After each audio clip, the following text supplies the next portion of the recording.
Achi. Okay, so we're stuck on Kano. Still. Are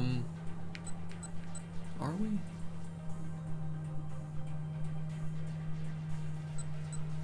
One sec. Let's see if I can make the other... No, I didn't mean to do Achi's thing. I don't care. Let's see if I can make the other decision, if that... Questioning a suspicious young woman. If we ignore her, does that make a difference?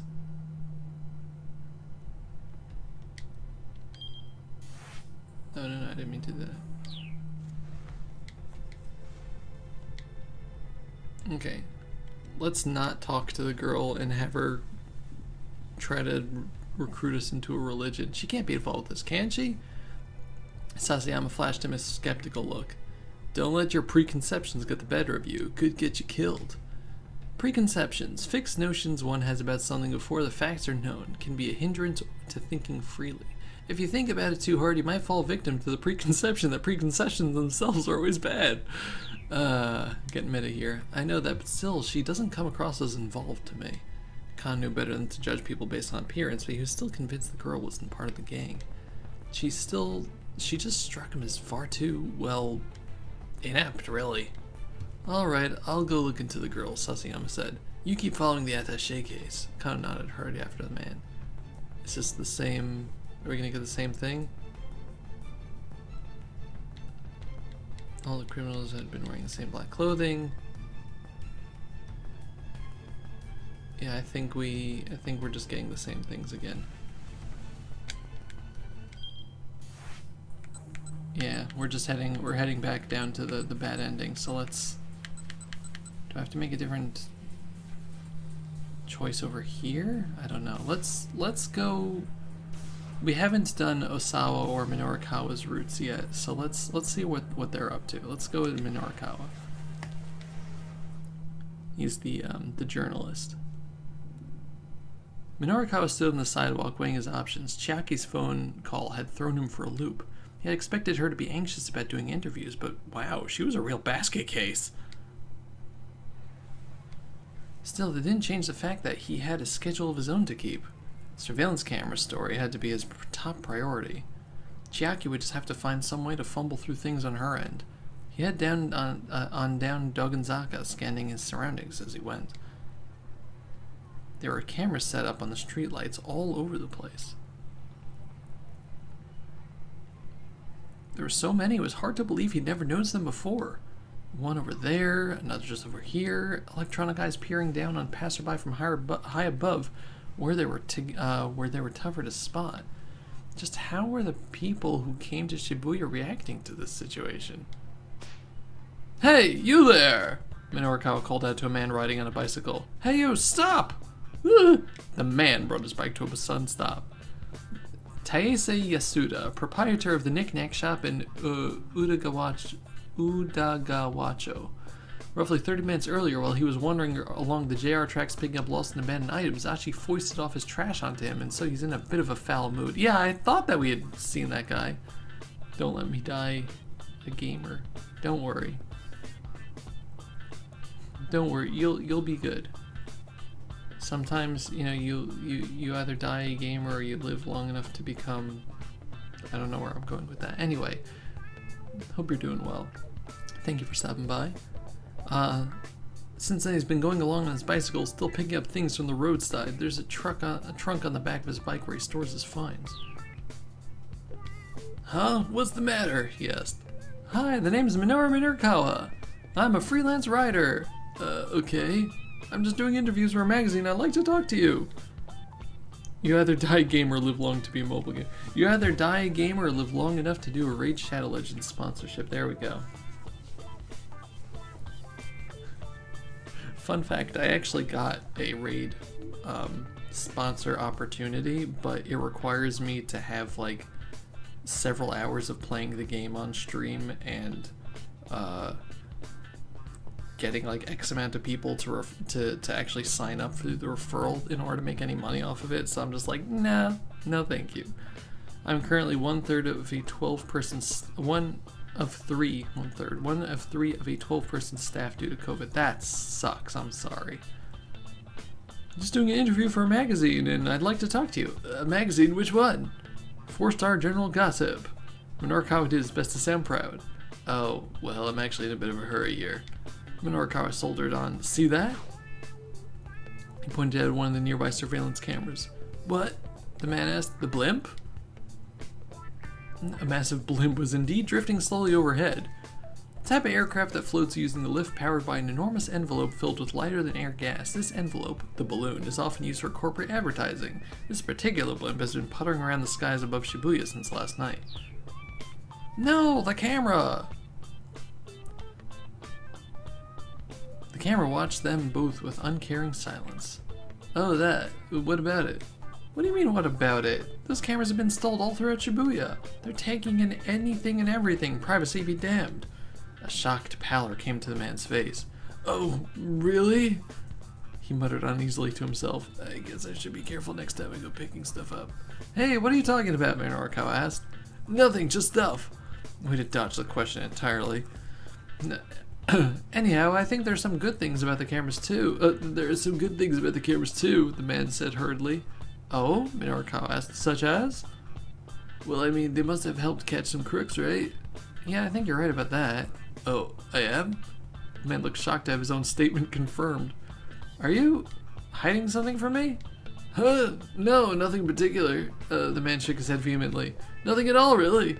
Well, whatever, Minorikawa said. In any case, even if the cameras are helping arresting criminals, there are some places where people just don't want to be watched. What? For instance, how would you like it if someone set up a security camera inside your home? What do you mean? I mean, a burglar might try to get into your home. If you had a security camera, you would be alerted right away. Is that kind of extreme argument? Nope! You're the one making the extreme argument here! What? The man stared, bewildered. You're saying it's okay for folks to film people around town as much as they might like, but not to take a look inside people's houses? Yeah, I guess I am, the man mumbled. Minorikawa snorted. You don't think too deeply about these things, do you? He mocked. The man huffed in indignation. This conversation is absolutely... There's one brain cell shared between these two people. I don't see the problem, he said. I mean, it's a normal enough opinion to want to bring down crime but also protect privacy. Well, yeah, so if they're just going to set up cameras around town, I'm okay with that. Minorikawa grinned inwardly. You're being naive, he said. Way too naive. Naive about what? By now the man was getting worked up. Once you start letting people watch you some of the time, you'll eventually let them do it more and more. That's how the world works. Simple change in camera angle is all it will take to steal the last traces of your privacy away. That's kind of funny coming from you. Doesn't 4-Star General Gossip get all scuttlebutt by invading the privacy of others? Since when are you people concerned about personal privacy? Meaning what exactly? Minorikawa asked. You know damn well what I mean. Have you no shame? I got nothing to be ashamed about, Minorikawa exclaimed. If some celebrity scandal breaks, I write it up in the form of a top-class socially conscious expose. That's the Minorikawa seal of quality. The man rolled his eyes. Please, as if anyone's ever heard of that. Your everyday freelance reporter would say something about how security firms have no right to use cameras to disrupt personal privacy. But not me, oh no. I'm the only guy who'd write a first-class piece on the subject. And you want to know why? The man's only response was a doubtful look. Because privacy only exists for me to utterly demolish it! Can you, like, take it down 20 notches? So can I just... No, I can't. I don't have a button here. Minorikawa finished with a prideful grin. That's nothing but journalistic arrogance, the man railed. Oh yeah? Yeah, I'd rather have surveillance cameras any day than if the alternative was some weird gossip piece. This time, Minorikawa didn't have a handy retort. An awkward silence descended over the pair. Right, I see, Minorikawa muttered to himself as he busily scribbled in his notepad. I mean, not wrong. And the man was visibly taken aback. Thank you for your cooperation, Minorikawa said at last. You gave me some good stuff. He held up a hand to forestall an angry retort. I realize I probably got you a bit riled up. You'll have to forgive me. What? The man peered up at Minorikawa in disbelief. This is just my interview style. Sorry, I know it's a little unorthodox. But you're a weirdo, you know that? The man said. Yeah, I hear that a lot, Minorikawa laughed. So can I go now? Sure, I'll quote you as a passerby A in my article. Sure, whatever, the man muttered. He quickly sped off on his bicycle. Minorikawa now had some material for his surveillance camera piece. He wanted to organize what he managed to put together so far. He decided to head toward his next interview location, keeping an eye out for a cafe where he could stop to work on his copy. Oh no. Oh no. This is where he goes to the cafe where Rumi and what's his face are? Her father. He used the map included in the project proposal to guide him. It was hard to read the words and make out the details, but it looked like the Nokane building where the Burning Hammer demo was being held was just down center guy. There was no indication of which floor the event would be held on, however. That made him a little anxious, but he'd probably be able to find someone to point him in the right direction once he got to the building. He spotted a cafe up ahead. Coffee, please, he shouted as he strode inside. He slumped down in an open chair. Hopefully he'd be able to hole up here until 1 o'clock, working his article. If he couldn't have done it by then, finishing the whole issue by the end of the day would be a tall order. He pulled a cigarette from his overcoat as he waited for his computer to boot up. Having a smoke was Minorikawa's little trigger for going into writing mode. The state of being in a mood to write some text. As Minorikawa goes about his job, he switches between writing mode, interview mode, food mode, and sleep mode. When busy, he'll sometimes go into writing mode and food mode at the same time, sometimes even straying into sleep mode in the midst of food mode. When he's even busier, he'll eat and write mid-interview while nodding off. This is known as ultimate mode. He stuck the cigarette in his mouth and lit it up. With the first heavy draw of smoke, he felt his mind focus. Food mode is such a mood. Right? The rough idea for the article came to his head nearly fully formed. All he needed to do now was get it all written down. Finally, his laptop finished booting up. Took you long enough, pal, he muttered to the computer. His hands leapt to the keyboard like a predator pouncing on his prey. In a matter of moments, he had hit his stride. His fingers clicked away. One by one, lines of text filled up his screen. The waitress stepped up beside him. Excuse me, sir. But Minorikawa was in writing mode. He didn't even hear her. Sir? Sir, I beg your pardon. Again, Minorikawa was deaf to the waitress's attempts to get his attention. Sir, excuse me! The waitress smacked the table. Quiet! Minorikawa snapped. He slammed the table right back. Don't interrupt me when I'm working. Not if you know what's good for you. The waitress didn't so much as flinch. She leaned in aggressively, getting right in Minorikawa's face. Ikumi Omiya, employee at Collabo Cafe. While appearing cute and demure at first glance, she's quite strong-willed and frightening when angry. She works nights at a place called the Scolding Pub, where customers rent private rooms in which they are scolded at lengths by attractive girls. One middle-aged businessman once told her, "Your face looks simply marvelous when you're angry." Okay, you know what? It's a living, I guess. Sir, I hate to bother you, but I have to ask you to please refrain from smoking. Minorikawa blinked. Huh? This is a non-smoking establishment, sir. No smoking? Minorikawa asked. Cigarette bobbed his mouth as he spoke. The waitress pointed sharply to the sign on the wall. The words "no smoking" were spelled out clear as day. We ask that patrons please not smoke so other customers can fully enjoy the aroma of their coffee. The waitress drew herself up in an arrogant triumph. A woman sitting at the table next made a face as she tried to fan the smoke away with her hands. Customers all around the shop were glaring at him. You guys don't know the first thing about the aroma of coffee, Minorikawa scoffed. The scent of coffee only truly comes to life amidst the choking stench of tobacco smoke. The waitress's only response was to jab her finger again. But this time she didn't point at the sign, she pointed to the door. Sir, if you're going to smoke, please take it outside.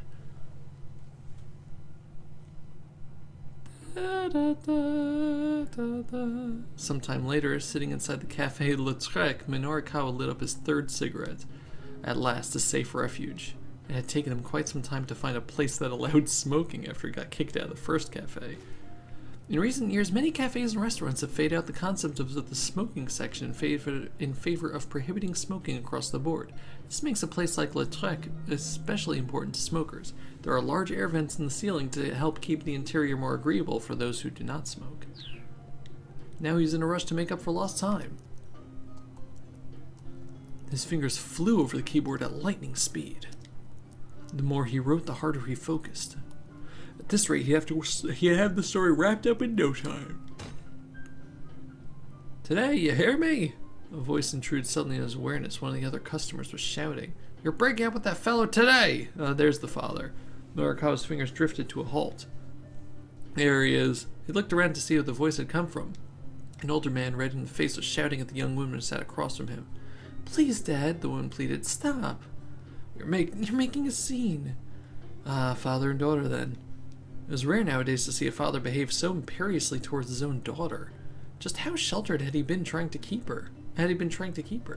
Minorikawa couldn't see her face from where he was sitting, but his interest was piqued. Should he move to another seat where he could take a look? No, he reminded himself he needed to finish the article. Okay, so choice A is he's going to get involved and get them all kicked out of the restaurant, probably, and that leads to Kano's bad ending. So let's mind our own business. No, he reminded himself he needed to finish his article. Besides, if this young lady looked anything like her father, he'd just as soon pass. Jeez! Minorikawa went back to his typing. It took a few minutes to reestablish his writing groove, with the two still bickering across the room, but thankfully he soon regained his focus.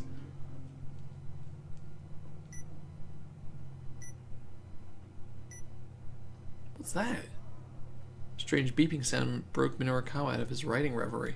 Upon looking up in confusion, he found his attention drawn to a young woman at another table.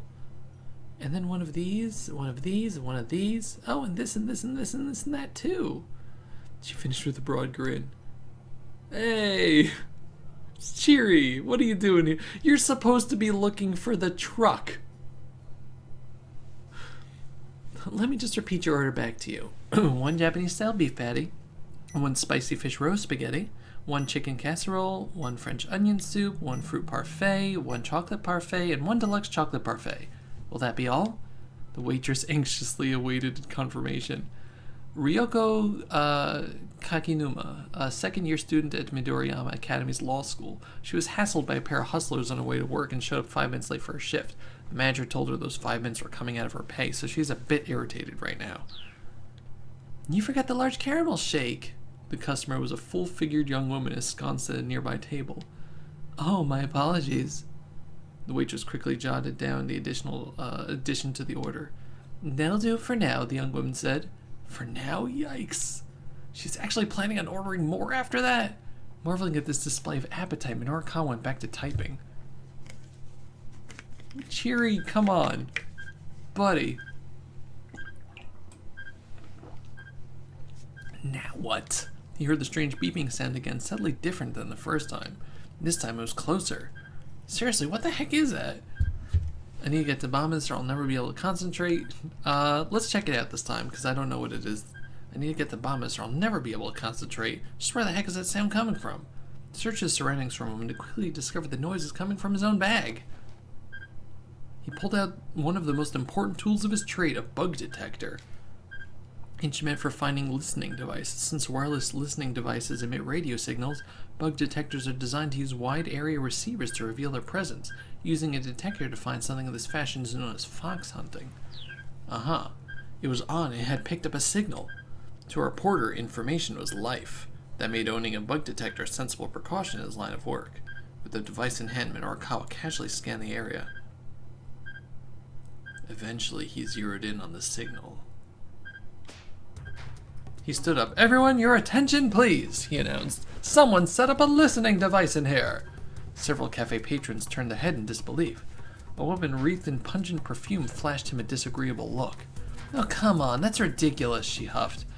There's something fishy going on. The only thing fishy right now is you, the woman declared disdainfully. Why don't you get out of here and let everyone enjoy their meals?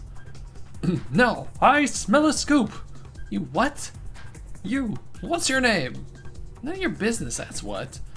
Now, hurry up and stop that awful noise. The other customers were starting to murmur loudly. There's a listening device here, folks, Minorikawa said. How can that not bother you? Do you know where it could be? Excuse me, the woman called out. Could someone please do something about this man? A waitress hurried over. Sir, please, you're bothering our other customers. There's a listening device in here! That's what people should be bothered by right now! The waitress took a reflexive step backward at the words listening device. You're the one who's intruding on everyone, the woman shouted. Honestly, how could you please stop that racket? It's not me making the racket, it's the bug tracker. Just who the hell do you think you are? Police! Somebody call the police! Okay, so I'm making the scene anyway. I thought I had avoided this, but I guess not. Ma'am, please calm down, the waitress said. There are other customers here and... I'll calm down once you get this disrespectful bore out of here. All I'm doing is sharing the truth. You can't kick me out for that. The waitress wavered, clearly intimidated by both of them. You've sure got a lot of nerve, the woman snapped at Minorikawa. Go play detective someplace else. I'm not a detective, I'm a reporter! Really now? By far my least favorite profession. Oh, and why is that? Did someone write a story about you, lady?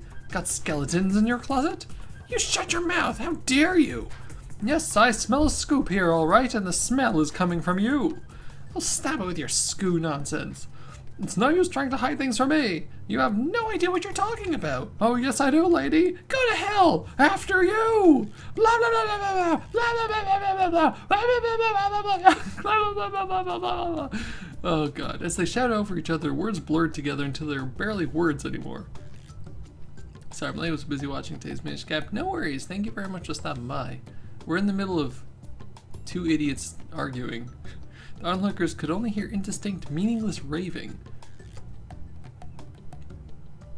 And still the yelling went on and on and on.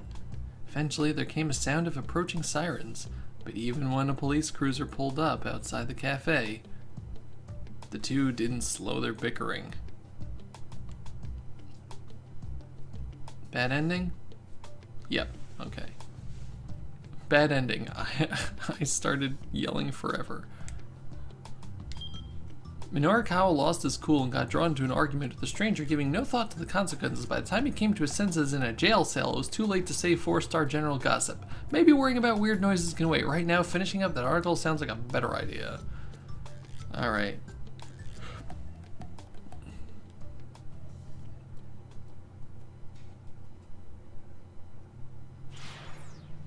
I hear riotous laughter coming from outside my room, and I have no idea what's going on. No. I'll go back to you. Let's make that choice again. Weird sound.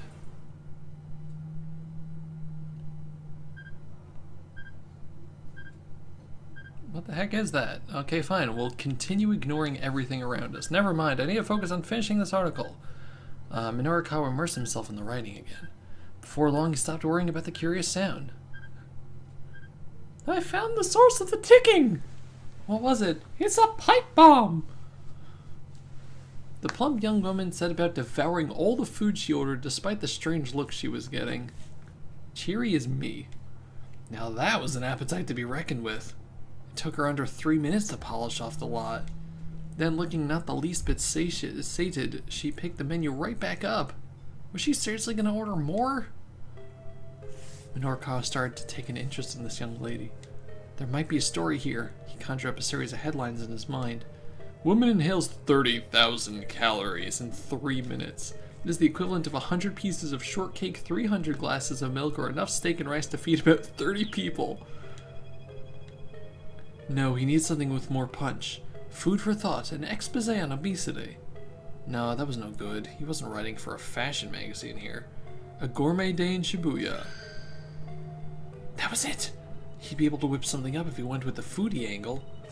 Minorikawa got up from his seat. That's pretty impressive, he said to the hungry diner. Do you always eat that much?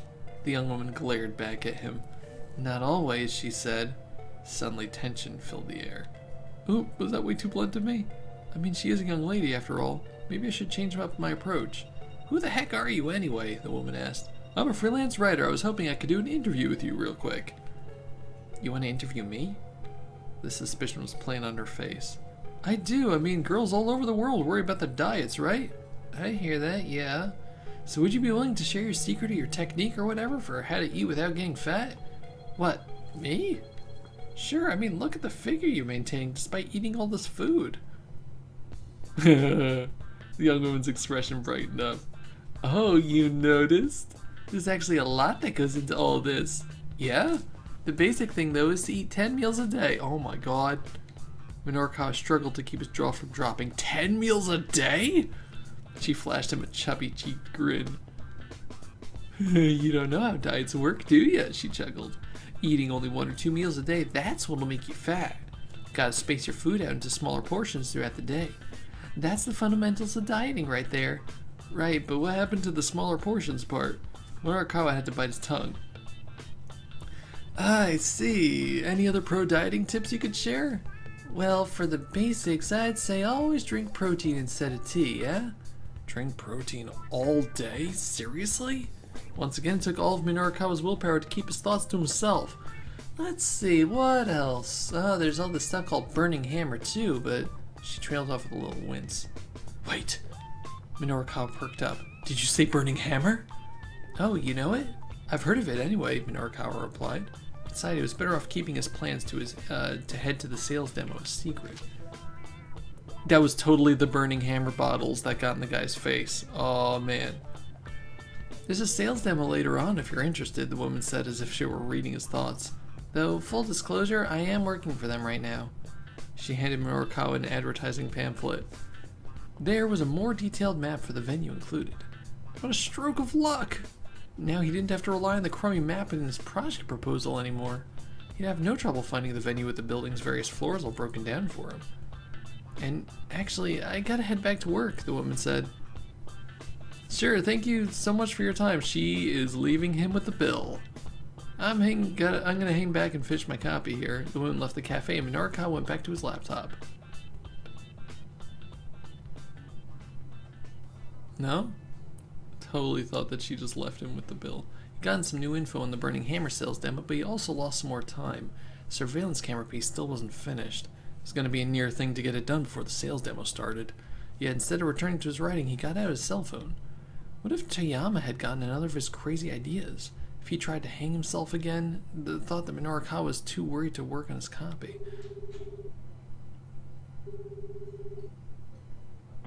The phone rang several times before someone picked up. Mr. Toyama, where are you right now? Minorikawa asked. Right now, I'm on the run somewhere near Shoto. An upscale residential district. Despite being a smack dab in the middle of the city, it's a quiet neighborhood rife with greenery. The residence of the former governor of Tokyo is here, built on a massive 2,200 square meter plot of land. There's a shady hotel district a short walk to the south, making for quite the juxtaposition. Toyama speaking in an oddly hushed tone. Shoto? After you left the office, some guys came by to collect on my debts, so I made a run for it. Okay, so he wasn't dead, but the situation was still pretty bad. Look, we'll get you through this somehow, Minorikawa said, hoping it was true.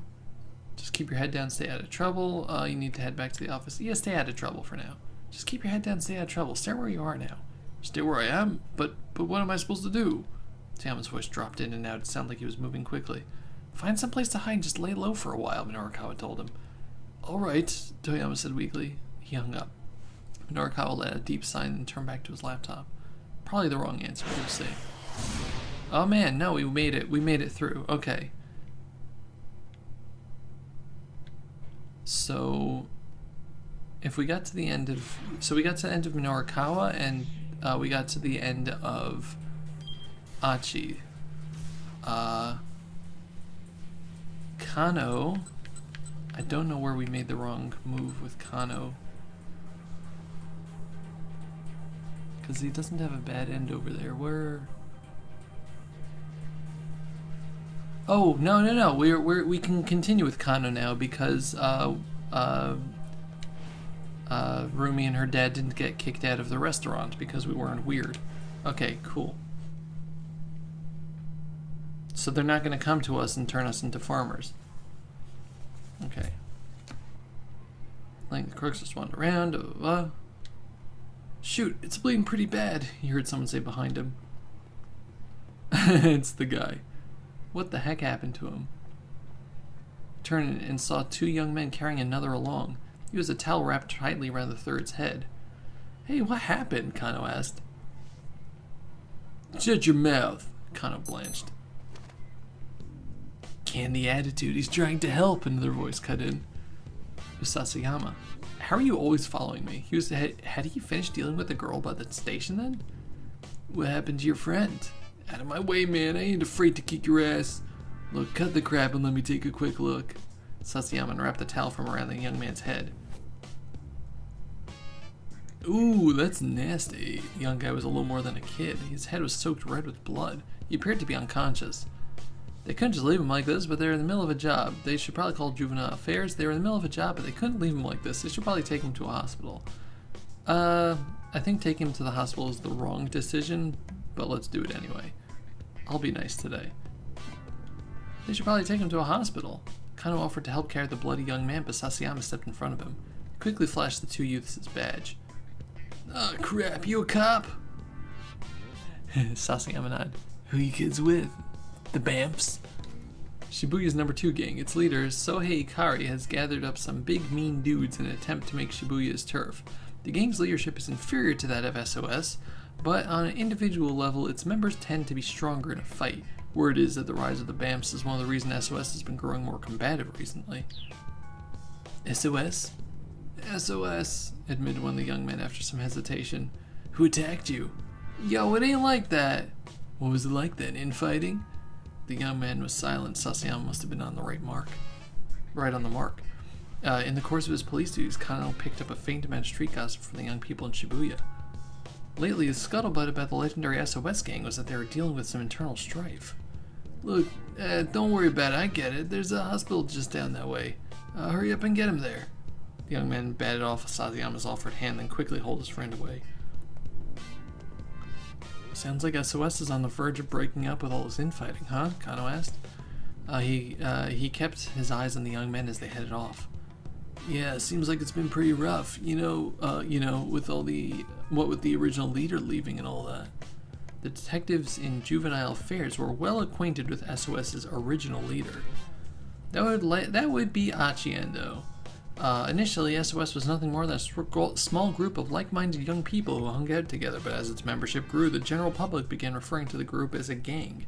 Word has it that back when Achi was in charge, gang members never started any conflicts themselves, but simply responded in kind when others brought fights their way.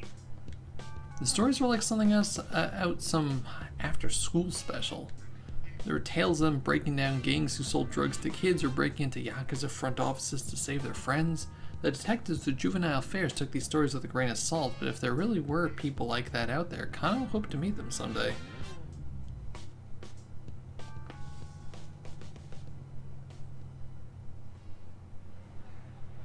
The detectives had to hurry to catch up with the man they were tailing. He was still strolling along, seemingly in no particular hurry. They kept him in sight as he crossed another pedestrian overpass and circled back around. Still following the same MO, huh? Sasayama grumbled. Guess so, Kano said. How'd things go with the girl? He was careful not to take his eyes off the mark as they talked. You were right. She's not part of this. Just one of those street evangelists or something. Oh yeah? Yeah, she kept asking me, but are you really happy with your life? Wigged me out. I bailed out of there quick. So, Sasayama, I'm thinking the attaché case is going to get handed off at any moment now. Huh? Sasayama appeared at the mark, who was scanning the plaza he just entered, apparently looking for someone. I take one side, you take the other? Kano suggested.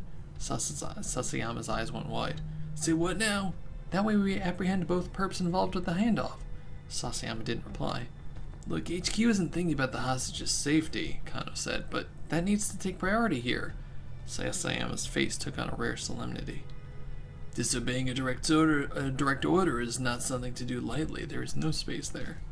A detective's behavior is governed by the Local Public Service Act. Article 32 states that a detective is to faithfully follow the orders of his superior in the course of his duties. Violating that is punishable by a warning, reduction in pay, suspension from duty, or dismissal. In the event of a warning, not only is the individual expected to submit a formal letter of apology, but pay raises may be delayed or performance bonuses cut. Then, after a moment, he added, but I'm on board. I'm sick of all this wandering around anyway. That's the Sasayama I know, Kano replied with a chuckle. Sasayama gave him a silent thumbs up. Maybe something will actually happen. The two detectives took up position on opposite sides of the plaza. Kano called up Sasayama on his cell phone. You ready? Just give the word.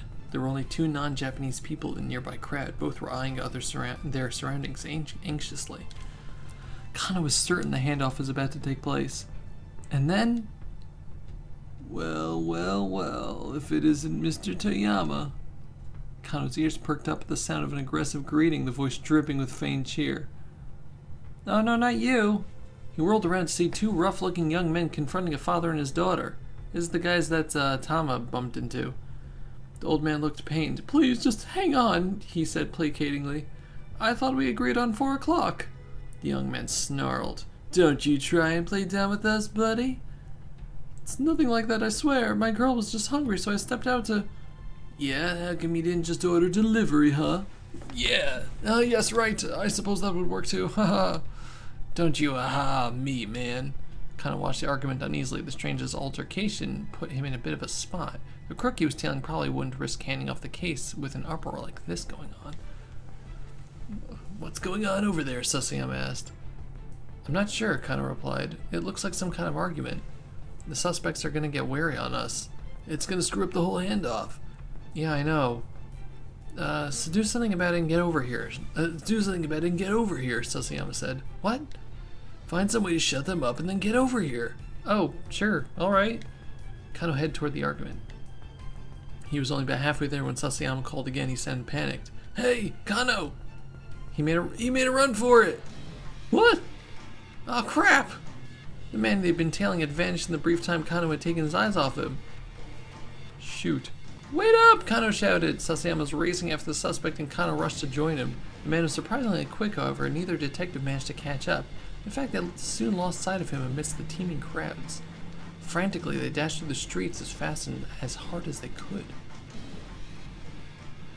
Is it a bad ending? We lost him? We lost him, Sasayama admitted at last. Damn it! He stamped his foot on the asphalt in disgust. Director Kuze? Kano gasped over the words. I'm sorry, but we lost the Minorikawa attaché case. There was a heavy sigh on the other end of the line. Kano braced himself. He wasn't going to be able to weasel out of this one with just a, I'll do better next time. Sasayama, Kano, get your asses back to the precinct. Kuze out. With that, Kuze switched off the line. Oh boy. Back to the precinct. Kano knew full well what they meant. They were off the case. That was gnawing at his gut. There was a gnawing at his gut. If those two punks hadn't shown up... No. If the father and his daughter hadn't turned up, he might have been able to apprehend the suspect. Alright, so maybe Tama had to go the other way and not bump into them? I don't know. Don't let it get you down, Sasayama said. I mean, paper pushing could be kind of fun. The look on his face, however, suggested he didn't think it was fun at all, not one bit. The air of two men heading to an execution, Kano and Sasayama trudged back toward the Shibuya precinct. Yikes. Okay.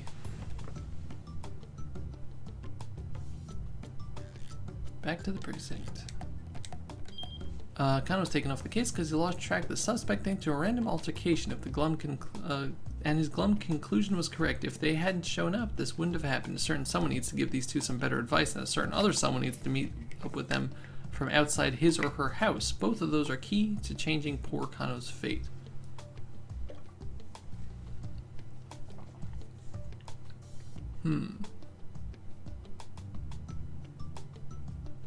Okay, so the certain other someone has to be the doctor.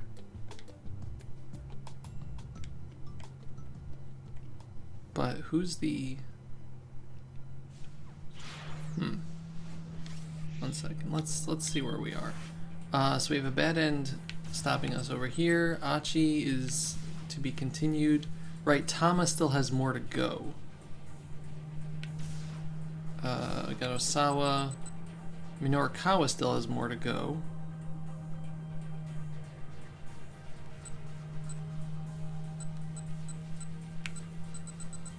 So what if we...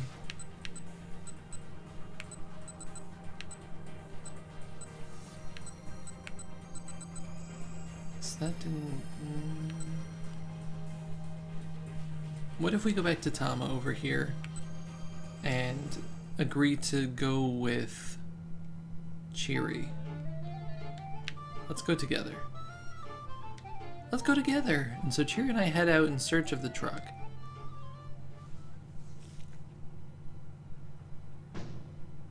No, we still... Oh, but Chiri's with us this time. Okay. Pardon me.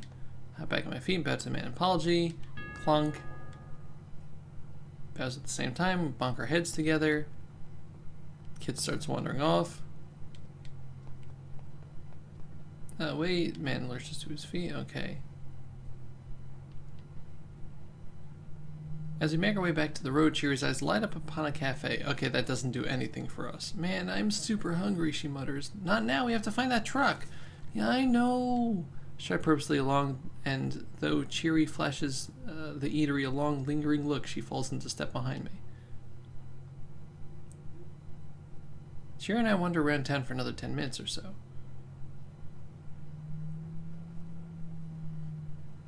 We don't see any sign of the truck, though. I sigh. It really is good and gone, huh? I turn to look back at Chiri. Huh? Wait, what? Chiri's gone. She must have slipped away from me at some point. I take a quick look around and there's no sign of her. When did she split off? She was there 2 or 3 minutes ago. Okay, so this is the same thing as 12:35. Starts in 25 minutes. What do? I don't have time. Guess I'll keep searching for the truck by myself. There's no... Okay. What should I do? So that's not the issue. Okay. So let's go to Osawa's branch and see if we change things from there.